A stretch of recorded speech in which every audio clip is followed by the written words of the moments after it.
చెప్పండి. ఇక్కడి నుంచి వేరే దగ్గరికి వెళ్ళే ముందు స్టూడియోకి ప్రధానమంత్రి నరేంద్ర మోడీ మూడోసారి అయ్యే అవకాశం ఉందా?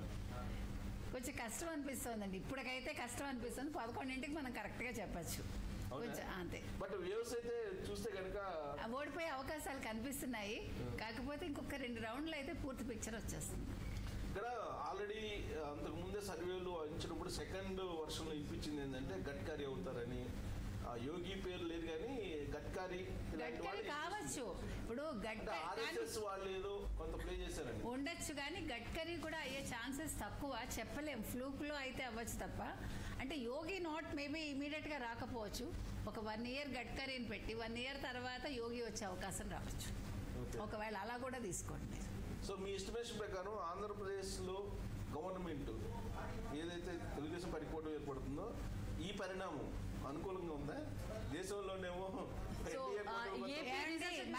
మనకి ప్రపంచం ఎలా ఉంది, దేశం ఎలా ఉంది మనం మాట్లాడక్కర్లేదు. మనకి ముందు రాష్ట్రం ముఖ్యం కాబట్టి. దుర్గా గారు, రాజమండ్రి సిటీ గురించి మనం మాట్లాడుకుంటే టీడీపీ అభ్యర్థి ఆదిరెడ్డి వాసు 10,000 ఆధిక్యంతో ఉన్నారు 2 రౌండ్లకే. సో ఈ దెబ్బతో వైసీపీ అభ్యర్థి మార్గాని భారత్ కౌంటింగ్ కేంద్రం నుంచి వెళ్ళిపోయినట్లుగా మనకు అప్డేట్ వస్తోంది. అంటే దీన్ని ఓటమి అంగీకరించినట్టుగా మనం అర్థం చేసుకోవచ్చు. సో బిగ్ బ్రేకింగ్ ఇంకోటి రాష్ట్రానికి సంబంధించి, దేశానికి సంబంధించి ప్రధానమంత్రి నరేంద్ర మోడీ వెనకబడినటువంటి న్యూస్ చూసాం. మరొక బిగ్ బ్రేకింగ్ ఆంధ్రప్రదేశ్